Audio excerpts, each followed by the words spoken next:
estamos cambiando un presidente cada año, menos de cada año. Dinero hay, nos sobra dinero. Mi reputación es justamente tener un ego de la patada. ¿Cómo podemos construir un Perú mejor? Y ahí mi interés en blockchain.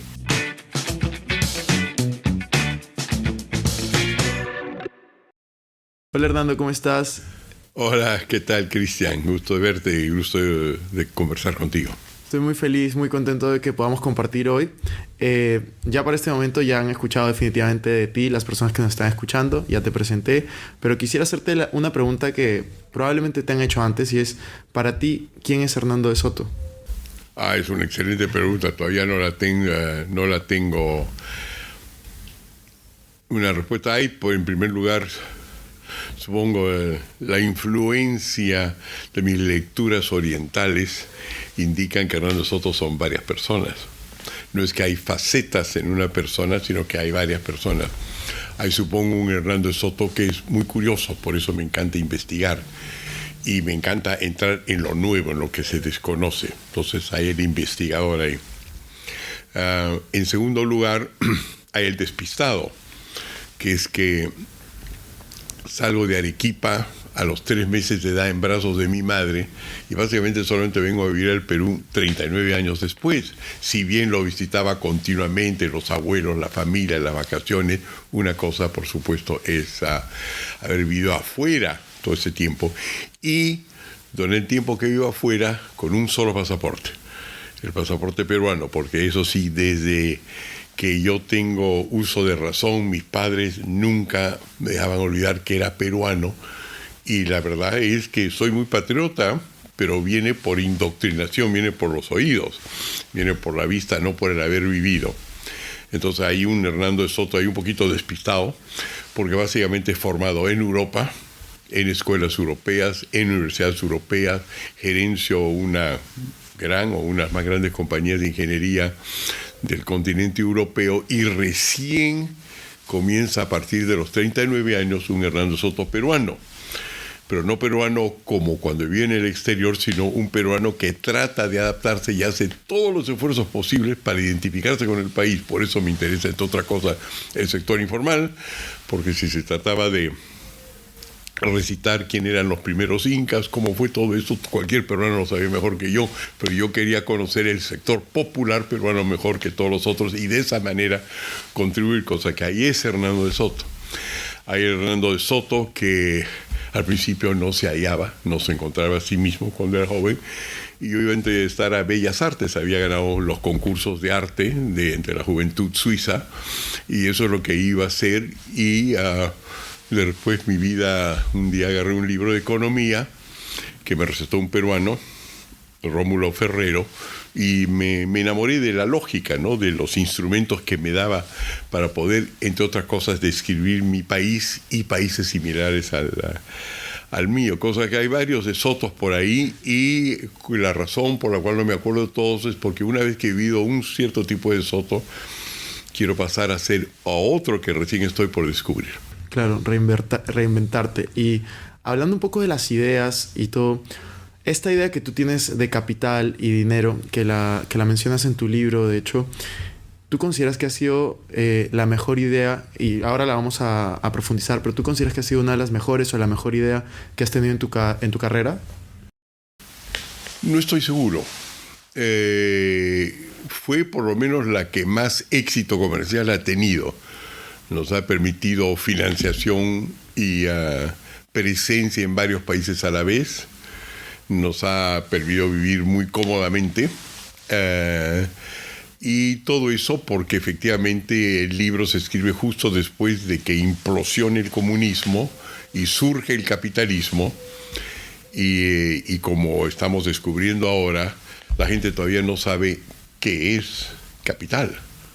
¿No es cierto? Por ejemplo, los peruanos que en 1990 se dan cuenta de que el antiguo régimen ha colapsado, de que va a entrar una economía de mercado, hay el shock económico, se baja la inflación, el Perú estaba en 7,000%, se baja la inflación, se comienza a formalizar empresas informales, 360,000 en solamente el primer el primer año la gente dice, muy bien, yo voy a formar capital. Y efectivamente uno ve Lima, el Perú crecer. Viene el año 2020, COVID-19, y colapsan el capital peruano. La mitad de las empresas pequeñas del Perú, las MIPES, las pymes, como se las llama, sector informal, lo que se quiere, pero que emplean al 70% de la población, colapsan. ¿Eso es capital o no? Porque el capital se supone que es una fuerza permanente y que no perece. Y si por otro lado los ahorros de la pequeña empresa que emplea en todo el mundo, inclusive 4.000 millones de personas, 1.600 millones desaparecen así, ¡ush! Y eso es capital. En otras palabras, ¿cuál es la diferencia entre dinero y capital? Entonces, la idea es que el capital, cuando uno es capitalista, yo soy capitalista, tengo esta casa, es capital, tengo ideas, es capital, son cosas que no desaparecen, están ahí, que pueden ser transformadas en dinero o no. Mientras que las cosas que crecen a base de créditos y de préstamos, son cosas que cuando se cancelan los préstamos, desaparece, cosa que el capital es un descubrimiento bastante interesante porque es una vieja palabra que fue utilizada, que se calcula que comienza cuando alguien se da cuenta que hay valores de cosas materiales, pero también de cosas intangibles, que pueden en cualquier momento venirse en dinero, pueden ser invertidas en producción, es lo que descubre Adam Smith, lo confirma Karl Marx varios años después, y tratan de decir, no, es una forma de capital, y nunca acaba la palabra porque esa palabra es una manera de darle valor a las cosas que no es necesariamente monetizable o no necesariamente viene en la forma del dinero. Entonces, la palabra capital, no sé si sea más importante, pero nuestra definición de lo que es, de que si está bien hecho, si está enraizada en propiedad, en cosas que tú controlas, que pueden multiplicarse y pueden ser invertidas, que por ejemplo nuestras comunidades en el Perú no pueden. Es decir, hay dinero y hay dinero. Entonces, en ese momento, la palabra capital diseña una especie de fenómeno de valor distinto que el de dinero. Y eso, el hecho de que la gente comience a reaccionar frente a ese concepto, por supuesto, hace que sea uno de los más debatidos, pero no sé si es el más importante de todos a la larga. Pero vamos a ver, porque ahora que ha comenzado la guerra en Ucrania, guerra número 1. Número 2, hay la guerra entre Occidente y los países que no son necesariamente de capitalismo privado y democrático, que es la Guerra Fría, que comienza de nuevo. Y con eso están viniendo las escaseces de combustibles, de dinero, y detrás de todo eso hay una lucha básicamente entre Norteamérica, Europa, la OTAN y el resto del mundo para ver quién va a controlar los recursos naturales, que todo el mundo decía que ya no son tan importantes porque los más importantes de información tecnológica, resulta que ahora se las están peleando en distintas partes del mundo. Esto es lo que subyace esas dos guerras. Entonces, frente a eso, la gente se ha comenzado a dar cuenta que no es que ya no tiene dinero, dinero hay, no sobra dinero, lo que no tiene es capital. Uno de los primeros países en caer por el hecho que su capital ha sido efectivamente, ha desaparecido, ¡puf!, no existe. Es Sri Lanka. Bangladesh, donde se inventó las grandes gestas para el microcrédito, se fue ese microcrédito. Mientras que los países que han ido sobreviviendo son aquellos que crearon capital en base a titulación. Eso sí quedó, la casa, la empresa, la mina. Entonces, frente a todo eso, yo creo que en este momento, si la idea de capital fue una de las causas más importantes, va a surgir por dos razones. Uno, porque se va a dar cuenta de que una cosa es el dinero, que se produce en base a deudas, ¿no? El 95% del dinero del mundo no sale ni del Banco Central de Reserva del Perú, ni de la Fed. Es producido por bancos a cambio de una promesa de repagarlo, es decir, de una deuda. Termina la deuda, desaparece el dinero. Se crean deudas, hay dinero, que es muy distinto de si yo tengo una mina, yo tengo una capacidad productiva y la monetizo. Ahora, ¿cómo exactamente y dónde se traza la línea que separa el dinero que Jefferson y Marx llamaban ficticio, el capital ficticio, y dónde comienza el capital real? Va a ser muy interesante en base a quién va a quebrar y quién no va a quebrar dentro de los próximos meses y años. Y por otro lado, la aventura intelectual de definir capital, ¿no? Que una de las definiciones que he encontrado en algunas investigaciones europeas, es decir, tuve que pasar por cosas que se habían escrito en el siglo XVIII. Capital vendría, si no nevero, como dicen los italianos, de ben trovato, si no es cierto, por lo menos de una web es interesante, venía del hecho de que capital viene de capita, la cabeza. Y la cabeza es importante porque captura un valor que en el fondo es abstracto, como la palabra energía. Es abstracto, pero existe. Y entonces deciden de que la palabra capital se refiere a ese valor abstracto que no es tangible, que no se puede tocar, que como una energía o no huele, nadie la siente. Algún día has tocado energía, algún día has tocado capital. Sin embargo, es importantísimo porque te permite medir cosas y entonces vamos a poder avanzar en una investigación que nos va a permitir definir esos términos que en la vida nos permiten capturar conocimientos que de otra forma no se pueden capturar, ¿no? Y que sin embargo son importantísimos. Me parece importante lo que mencionas y lo que está pasando, esta conexión de la idea con lo que está sucediendo en el mundo y de qué manera se está volviendo cada vez más tangible. Justo hay una frase de Warren Buffett que a mí me gusta mucho y es: cuando baja la marea es cuando te das cuenta quiénes estaban nadando sin traje de baño o con traje de baño. Claro, sí. Pero él se refería a dinero. Sí, invertir en la bolsa con estrategia, con conocimiento. Sí. Con estrategia. Sí, mira, es evidentemente un inversionista muy exitoso, Warren Buffett, aunque no necesariamente muy consistente, porque dijo que no veía dónde estaba el valor en blockchain y Bitcoin, y sin embargo fue un gran inversionista y hizo mucha plata con los dos. Entonces, un hombre práctico, digamos. Vamos a ver cuando baje la marea dónde está él también. Sí, definitivamente. O sea, yo creo que conversión estaba bien, pero yo ahora lo que quería preguntarte, Hernando, es: tú estás en un momento de tu vida que has tenido muchos logros, muchos reconocimientos. Yo quería preguntarte, ¿cómo tú manejas, por ejemplo, el tema del ego? ¿Cómo haces para que no suba este éxito y este reconocimiento tal vez a un nivel incontrolable, ¿no? Ajá, hay creo que un mensaje ahí adentro, te cuento cómo es, ¿ya? En el fondo, mi problema no es el día a día, esto es una confesión de que se me sube el ego, el problema es que se me baja. ¿Y cómo hago que el id, como diría Freud, lo reemplace?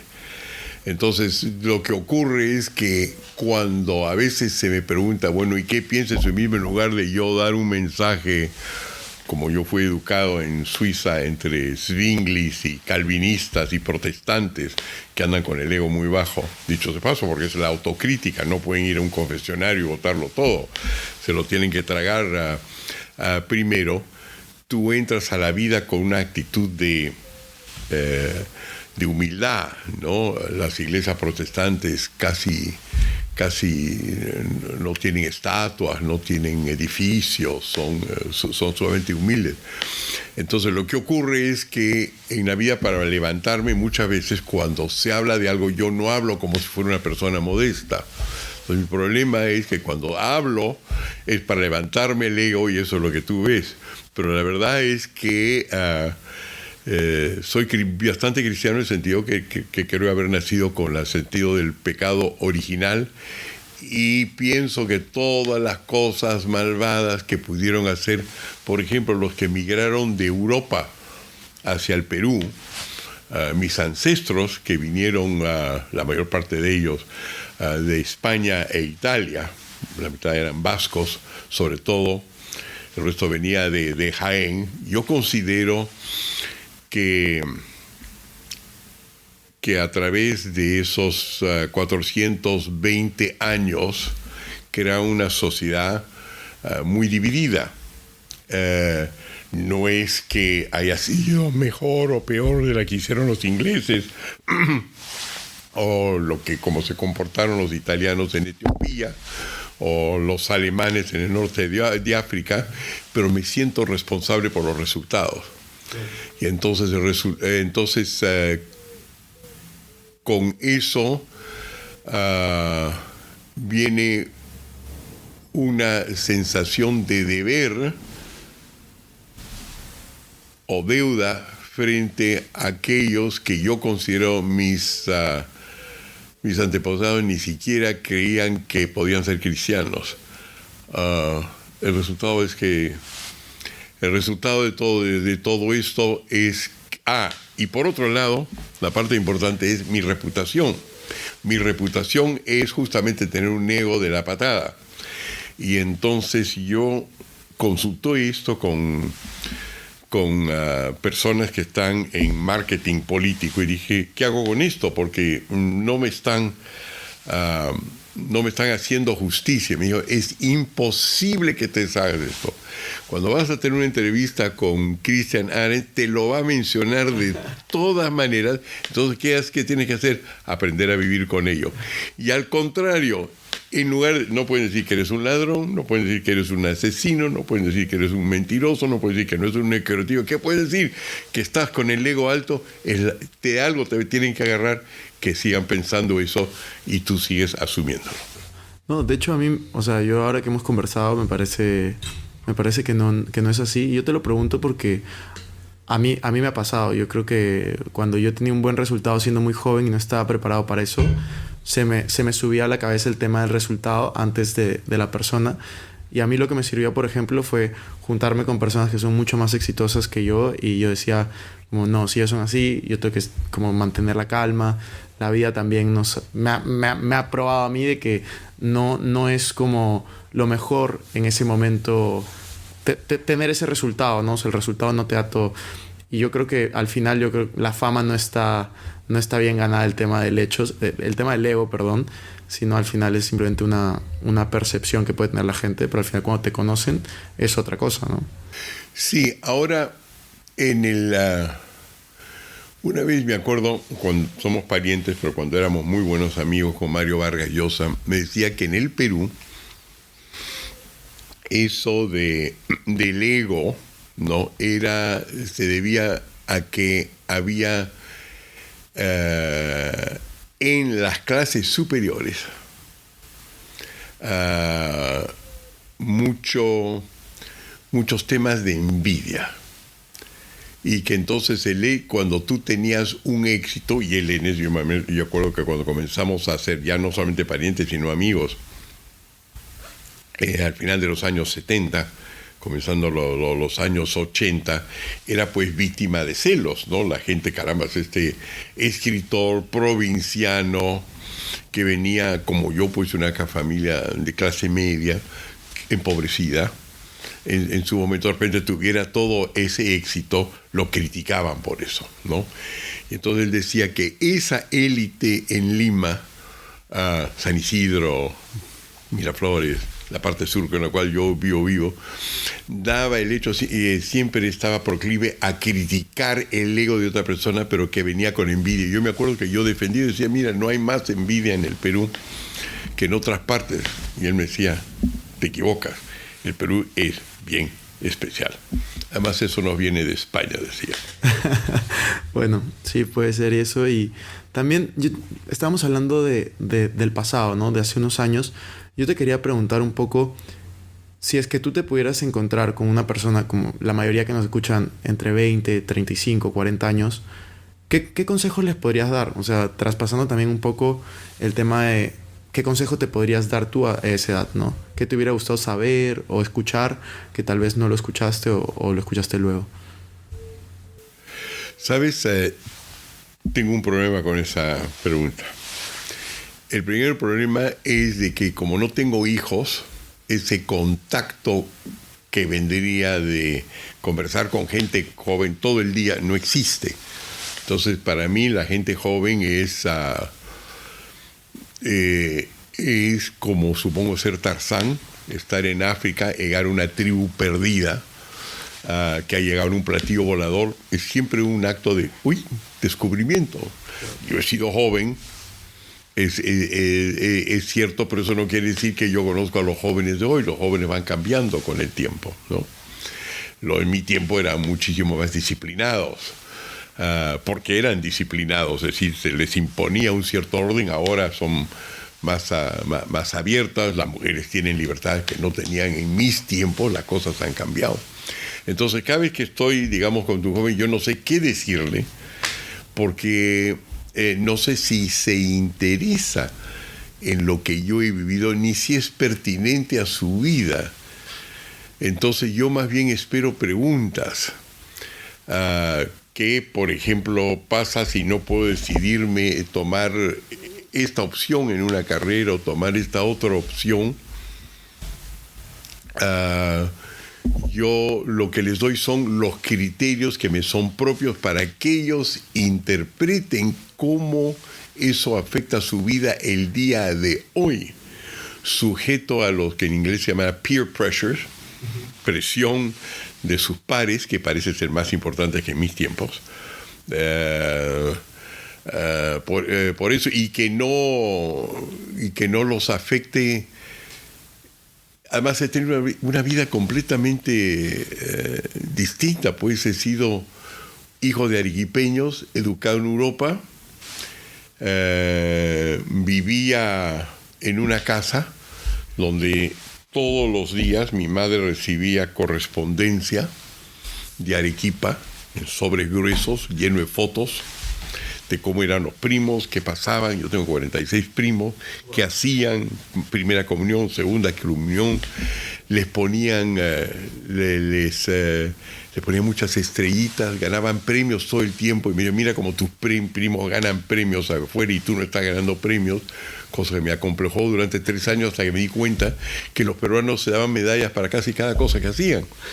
Y uno bastaba asistir a una conferencia de un día y te daban un diploma. Pues es una cosa inconcebible en Europa, ¿no? Para agarrar un pedazo de papel te puede tomar 4, 5, 6 años. Entonces, frente a todo esto, lo que viví en casa, que era un reflejo del Perú,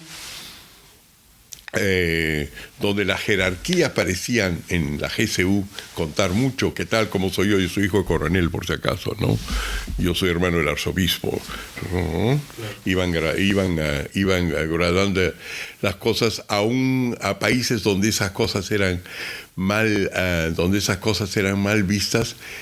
Yo no creo en mi pasado tener algo que me permite dar un mensaje. Mis circunstancias fueron muy, muy especiales como chico refugiado en Europa, de una familia, de una civilización que no se conocía.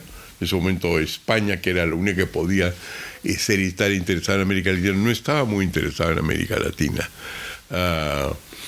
El resto de países no sabían de América Latina como una especie de lugar, o el Perú como el imperio de los incas, una cosa rara, el sol. Todo esto para decir que no encuentro que tengo autoridad de aconsejar nada a un joven, porque no tengo algo que me identifique con su pasado. La única cosa que me puede identificar con ellos es que puedo plantearle cuáles son, disculpa la respuesta larga, pero cuáles son los problemas que yo creo nos van a afectar en el futuro. Creo que tener una visión de cómo, pero con el caveat, la condición de que ellos tienen que ver cómo tratan el problema desde su punto de vista. Lo único que yo les puedo decir es la cosa siguiente. Se acabó la paz de los últimos 30 años. Va a haber un reposicionamiento, un realineamiento, lo que llamamos capitalismo. Las cosas se van a poner peores antes que sean mejores, pero hay maneras de darle la vuelta a todo eso si es que aprendemos, en el caso del Perú, a vivir todos juntos. Y vivir todos juntos no significa entrelazar culturas. Eso, como lo podemos ver en Europa, no pasa. Los catalanes son catalanes, los vascos son vascos, los españoles y los andaluces son otra cosa. Inglaterra se está separando ahora, probablemente el próximo año, en 3 partes. Escocia se independiza, hay un referéndum. Inglaterra y Gales se quedan solas, Irlanda se va por su propio lado. Alemania sigue partida en 2, aunque se está unificando. El mundo se está recomponiendo y hay que acostumbrarse a un cambio y aprender a vivir dentro de ese cambio. Pero lo interesante es, si uno ve todo lo que yo te acabo de decir, los ingleses son distintos de los irlandeses. Además, si uno agarra una serie de Netflix, Peaky Blinders, se da cuenta que son bien distintos. Todos hablan inglés y sin embargo viven juntos y prosperan. Y eso no es porque hay una reconciliación entre razas y culturas, por eso son las cosas que son, sino porque todos viven con las mismas normas. Todos tienen los mismos derechos y las mismas obligaciones. Entonces, Suiza, donde tú tienes los alemanes que no toleran a los franceses porque los consideran frívolos, los franceses consideran que los alemanes son cuadriculados, lo cual lo son. Los 2 creen que los italianos son parlanchines, hablan mucho mejor que el resto de nosotros, y los 3 creen que los romanches son ladrones. Todos viven juntos en los países más prósperos del mundo porque no tratan de que la cultura los junte, sino que los intereses los junten, que es lo que a mí me gusta el capitalismo, porque es un common ground, es un lugar donde se une esfuerzo. Entonces, si cuando me hacen las preguntas de dónde yo creo que va a ir el futuro, en base a lo que se conoce el pasado, yo tengo algo que decir.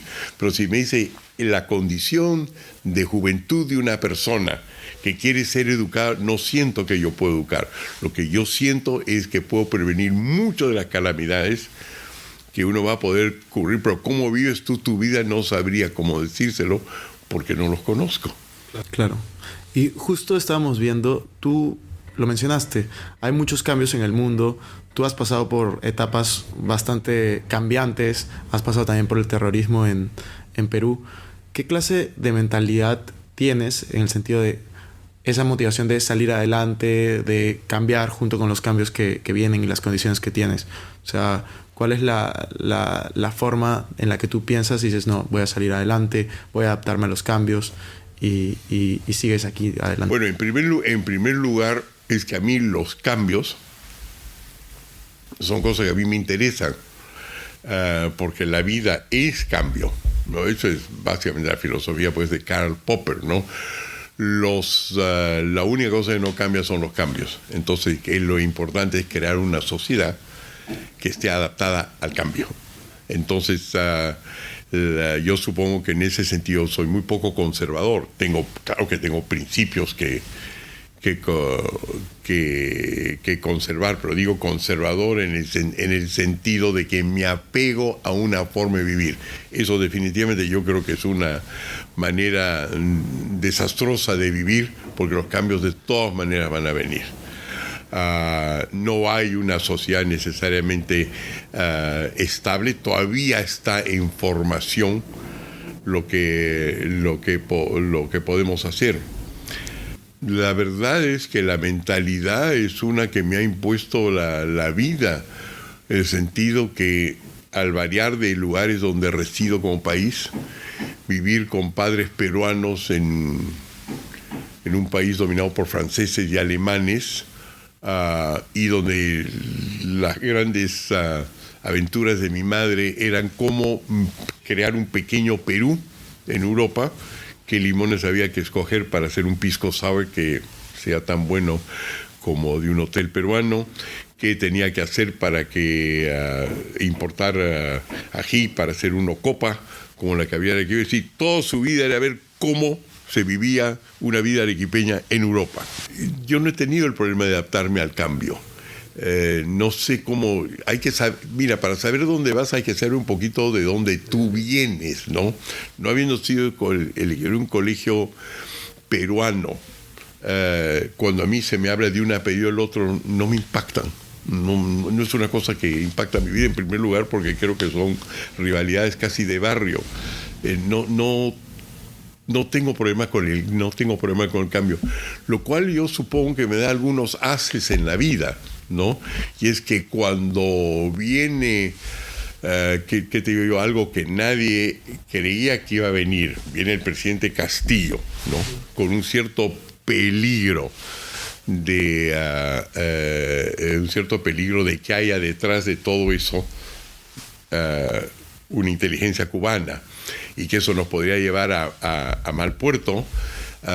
Mi tendencia no es en decir, bueno, que se vaya y entonces vamos a crear algo, vamos a regresar al pasado.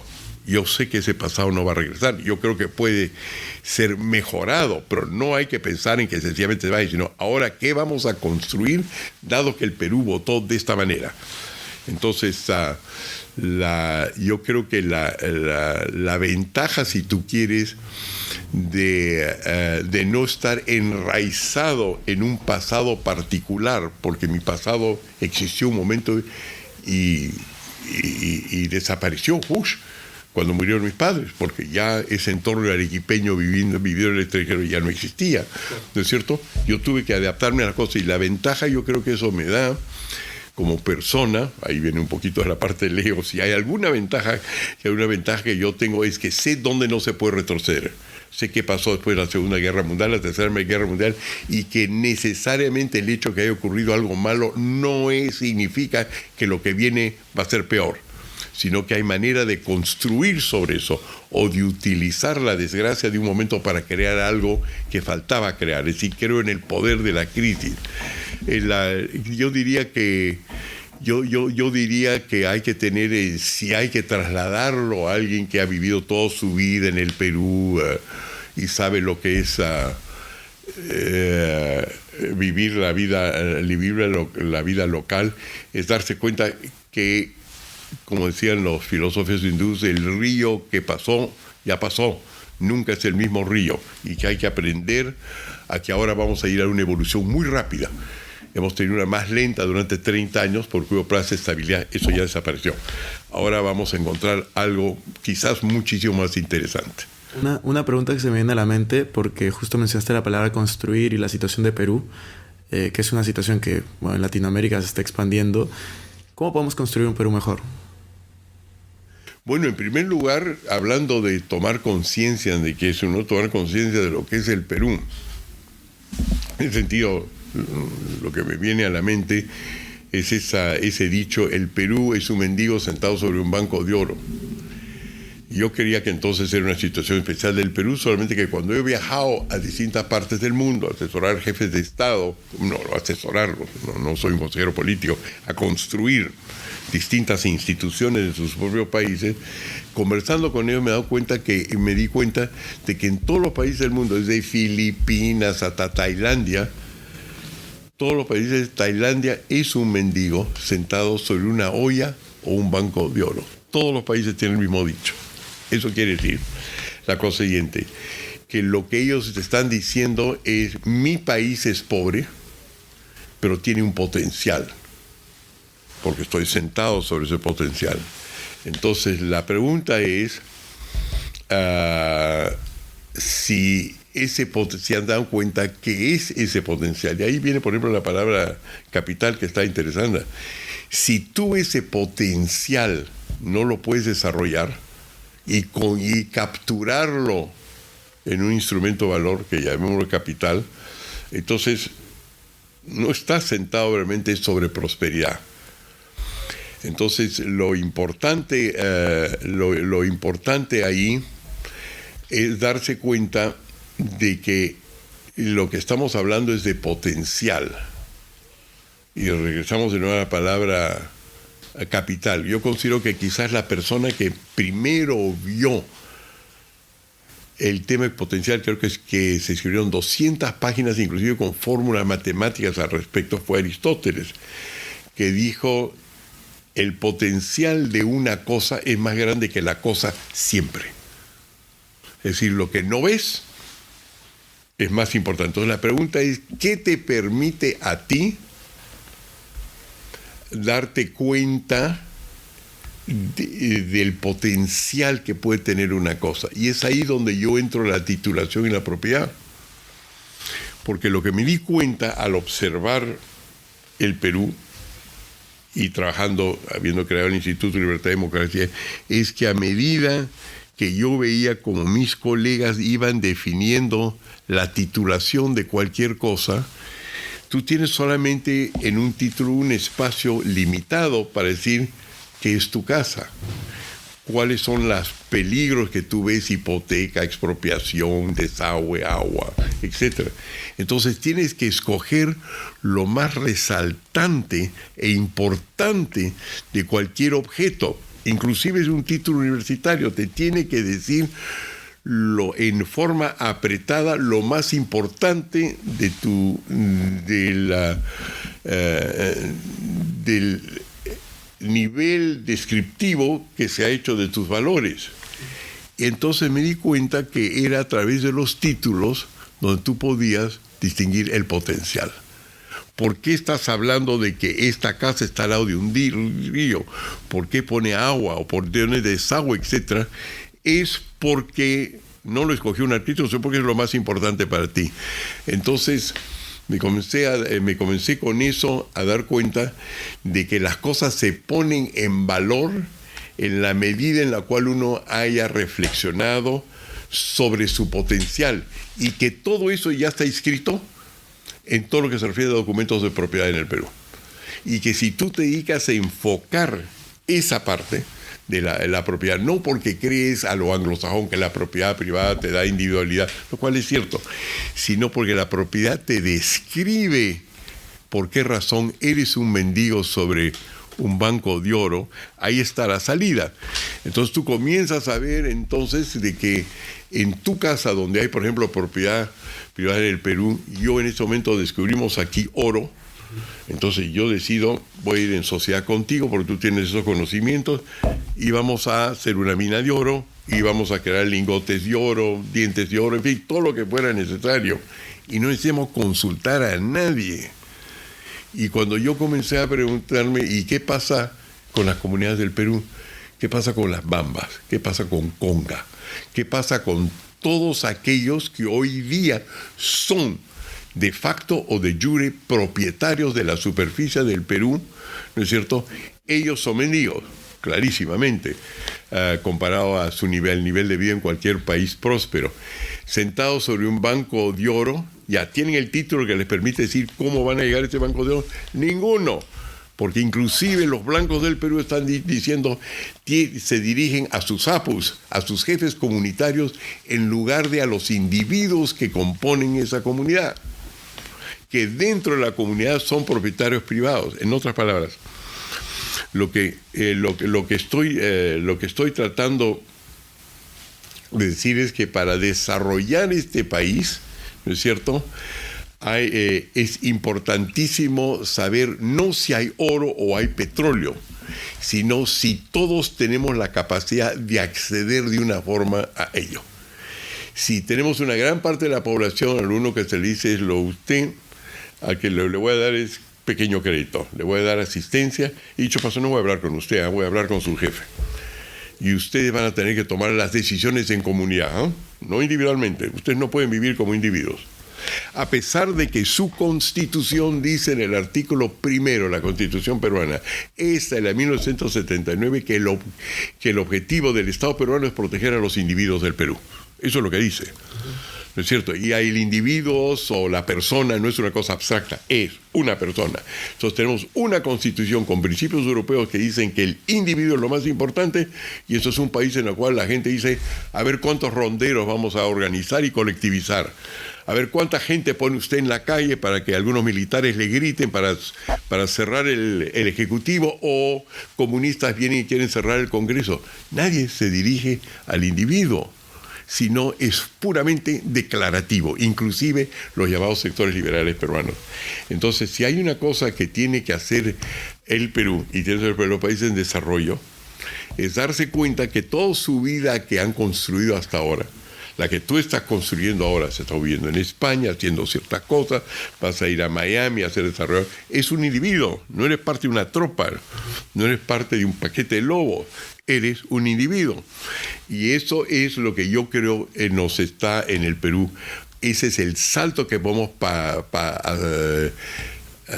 dar ahora, y cuando demos ese salto, entonces el futuro del Perú ya está determinado, tiene una cantidad, tiene todos los recursos que requiere el nuevo mundo al cual estamos yendo, que está haciendo, por lo que yo veo, que más y más de nosotros pasamos tiempo frente a pantallas, ¿no es cierto? Muy bien. ¿Qué necesitas para estar frente a una pantalla? Necesitas tierras raras, las tenemos.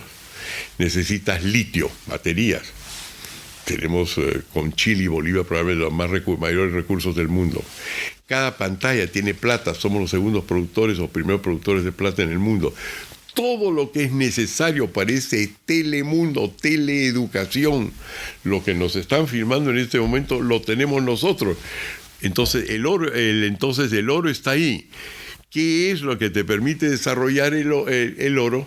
Es efectivamente convertirlo en capital, es decir, representarlo de tal manera que puede ser distribuido no entre patotas, sino entre individuos que pueden tomar decisiones sobre cuestiones económicas sin tener que pasar por instancias políticas.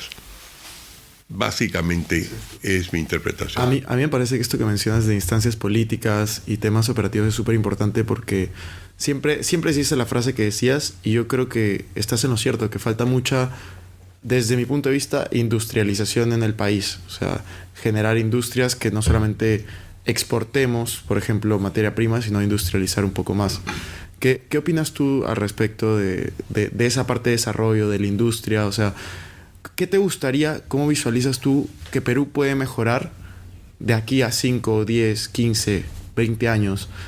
¿Qué cambios específicos, aparte de los títulos, aparte de poner capital, se podrían hacer para mejorar estas condiciones en el país? Bueno, la primera cosa, francamente, es tomar conciencia de que todo lo que yo planteo ya está en la ley peruana. Lo que ocurre es que está desparramada y desorganizada. Me explico. Casi todo el mundo está basado desde que comenzó la globalización, en sus distintas fases, del siglo XVIII, XIX, que fue esencialmente el resultado de la revolución industrial. Porque la industria requiere justamente hacer las cosas en serie y en gran escala. Si tú no tienes escala y la posibilidad de vender tu producto no solamente en Conga, no solamente en Arequipa, sino en todo el Perú, y si es posible en todo el mundo, entonces tú no logras la industria. ¿Ya? Ergo tienes que absorber las normas que tienen otros países. Tú no puedes decir que en el Perú banco significa esto, pero en los Estados Unidos la palabra banco significa otra cosa. Todas las palabras tienen que ser estandarizadas. Muy bien. Entonces, toda esa legislación que es necesaria para industrializarse ya está en los libros peruanos. ¿Okay? El único problema es que está como en varios distintos pajares de trigo. Entonces, el Perú, desde que 1990 hasta la fecha, ha producido 800.000 normas.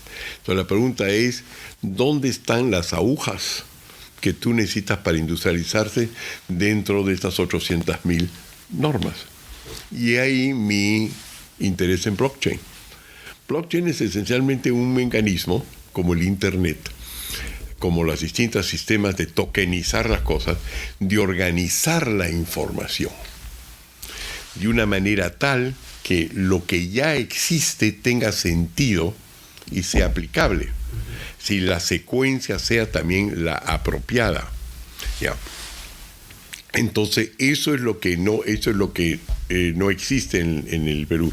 Quizás la mejor manera de ilustrarlo es una cosa que a mí me fascinó una vez leyendo las biografías o lo que se contaba que decía Thomas Jefferson, uno de los grandes presidentes de los Estados Unidos, cuando se le preguntaba, y dígame, ¿en su familia usted es el que manda? ¿Usted es el que tiene el ego más grande? Entonces el método dijo, no, yo soy el que fabrica los clavos. Yo dije, interesante, ¿por qué siempre dice eso? Y me di cuenta que, investigando, que en esos tiempos no era como ahora, que el clavo es el resultado de una especie de largo alambre que se corta en pedazos, alguien le saca la punta y el otro le da una cabecita, con lo cual se hace un clavo. En ese momento había que literalmente fabricarlo. Entonces, a medida que los americanos se movían de este a oeste, iban avanzando, conquistando tierras, botando a mexicanos, sacando españoles, basureando a los franceses, colgando a los ingleses, hasta llegar a California. Y en el proceso, había alguien en la familia fabricaba clavos. ¿Por qué? Porque donde tú ibas encontrabas un bosque. Entonces talabas los árboles, ponías los clavos y ya tenías una cabaña puesta. Pero ¿qué ocurría? Que cuando de repente alguien decía, oye, hay más oro, o más trigo, o menos piel roja que nos van a matar, o gángsters, o lo que sea, hay que moverse 200 millas más a occidente. Entonces lo que hacían era incendiaban su propia cabina para rescatar los clavos.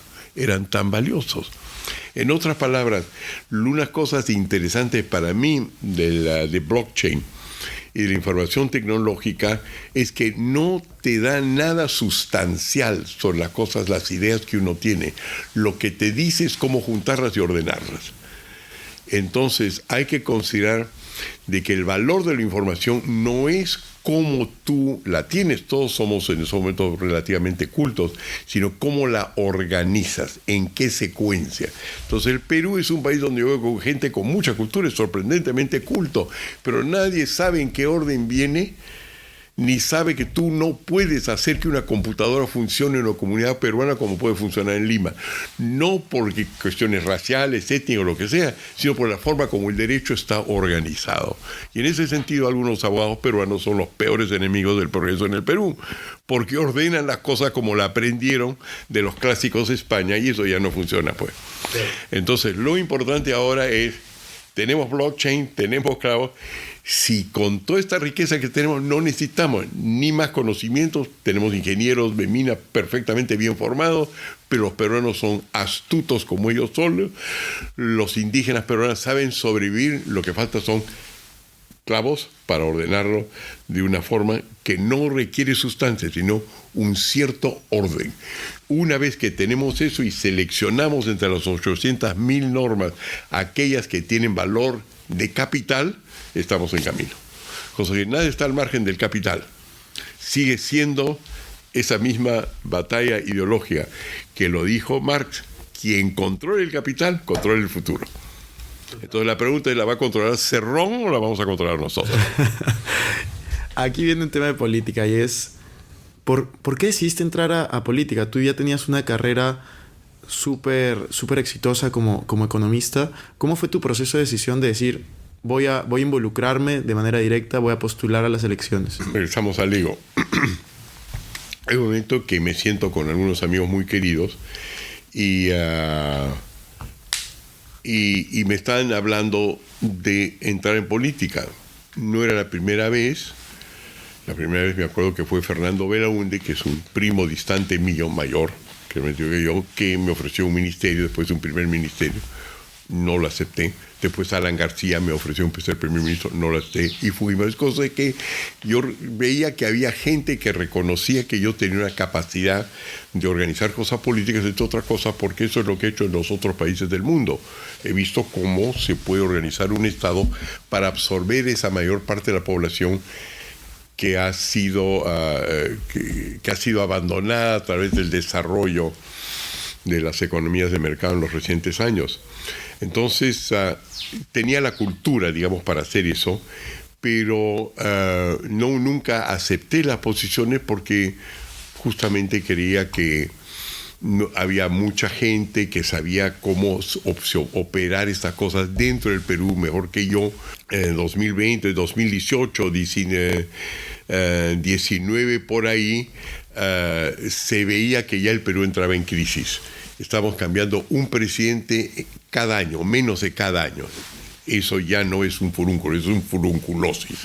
Eso tiene hasta un nombre en politología que significa algo así como cupoestatismo, es decir, es recurrente y significa una inestabilidad completa. El Perú no puede salir adelante y la gente que tiene alguna capacidad no va a entrar al sistema porque sabe que va a ser sustituido y va a terminar en la cárcel en los próximos años. Entonces también requiere ese coraje, presidente, porque todos los expresidentes o están muertos, han sido suicidados o han sido encarcelados.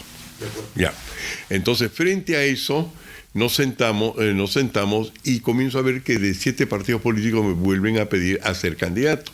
El primero de ellos, el de López Aliaga, y yo dije, mire, no estoy muy interesado, pero hay una situación de deber, y no es una cuestión de deber porque me sacrifico, sino porque también a mí me gusta ser útil. Me gusta ser útil y decidí que también aprendería un montón y podría dar a cambio de eso un montón de experiencia. Entonces comencé a ver a los otros candidatos y aquí viene el ego y no encontré un candidato que era mejor que yo. Entonces me dijo, vale la pena, veamos.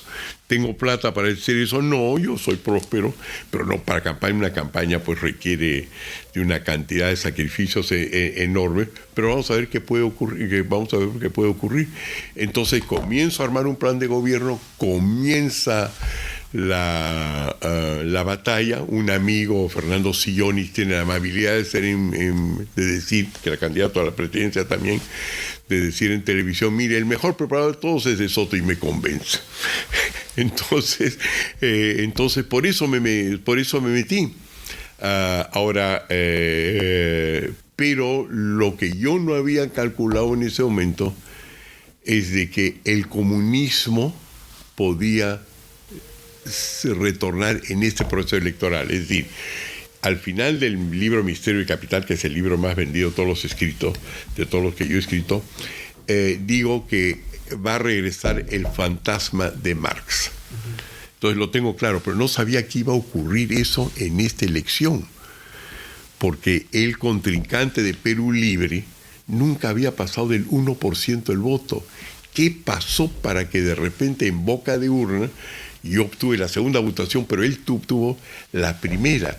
¿Qué es lo que ocurrió? Y de ahí aparece Cuba, Venezuela, y yo conozco el vínculo que existe con Rusia. Cosa que para mí fue claro que ya había otro reto y que inclusive ahora si hubiera elecciones nuevas o en el proceso que estamos viendo, el comunismo es el primer peligro del Perú, que yo no lo consideraba que era el primer peligro del Perú. El primer peligro del Perú sigue siendo igualmente importante, cerrar la brecha. Y lo que hemos hecho ahora, en un año de gobierno, tanto del legislativo como del ejecutivo, es abrir esa brecha todavía más.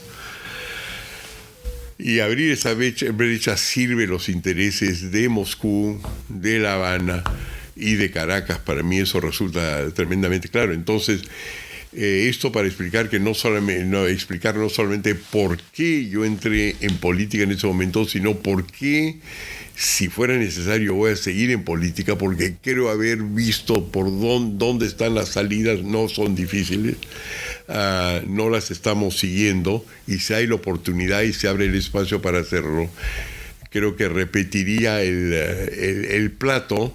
Si es que las encuestas dicen algo, de repente las encuestas parecen estar muy positivas también en ese sentido.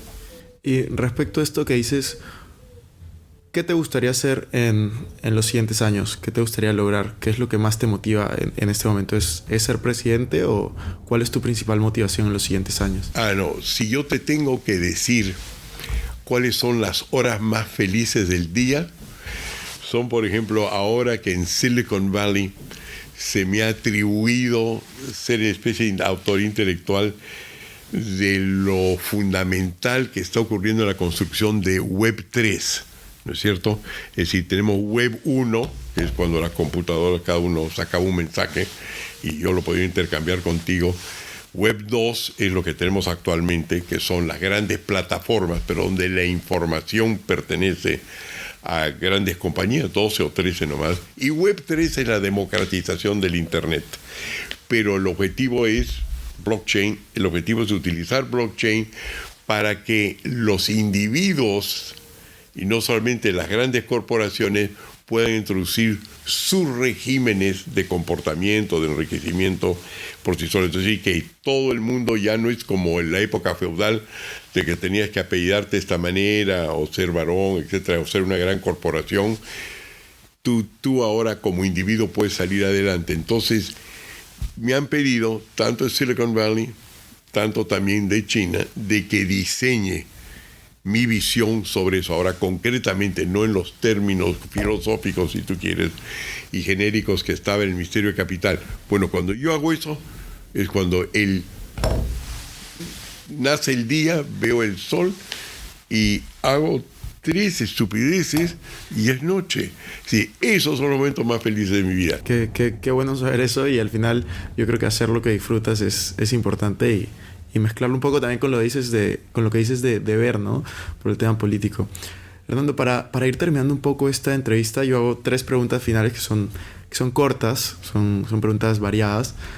La primera pregunta que me gustaría hacerte es, aparte de tu libro, que lo tenemos aquí, ¿cuál es el libro que más veces has recomendado o regalado, que no sea de tu autoría?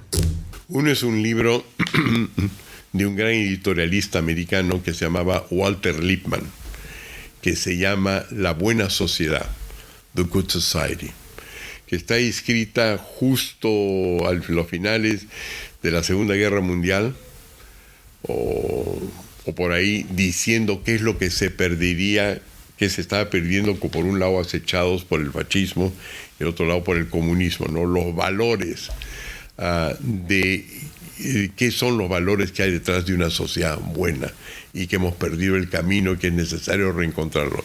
Ese libro es aplicable para entonces y es aplicable para hoy, ¿no?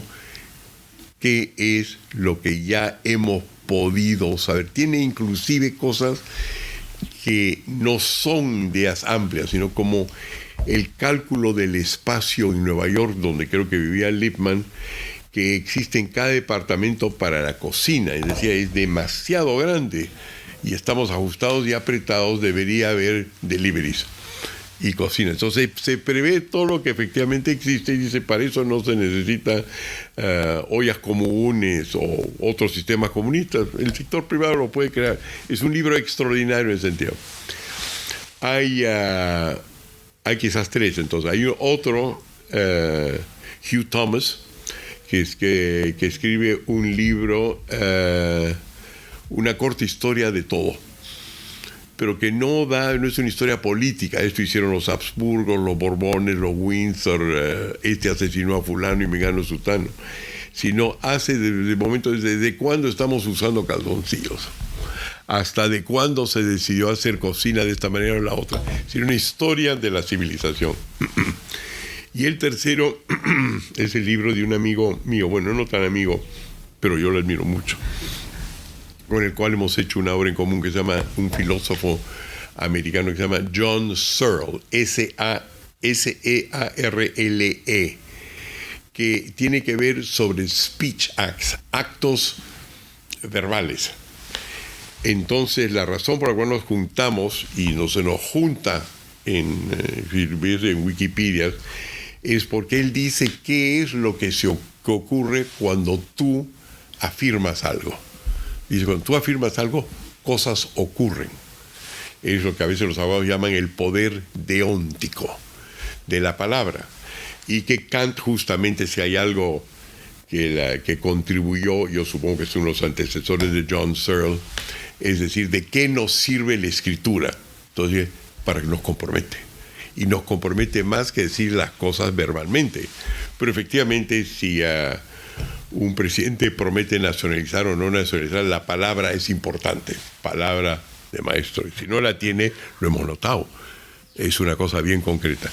Entonces, yo lo que ocurre es que también lo recomiendo, porque yo escribo, si tú quieres, todas las otras cosas que escribo que no son tan vendidas porque son bien pesadas, es qué ocurre cuando no tienes un acto verbal. Yo me caso, sí, yo juro, no, por la patria, ese tipo de cosas. ¿Qué ocurre cuando en lugar de decirlo, lo escribes? Entonces, eso es una nueva escuela filosófica, como se dice, que se llama documentalidad, que es el acto de documentar algo, ¿no? ¿Qué ocurre cuando tú entras a San Martín y dices, esta es la Constitución del Perú? Es el año 1821, ¿no es cierto? ¿Se cambió, se creó el Perú o no? Sí. Con un acto de un documento.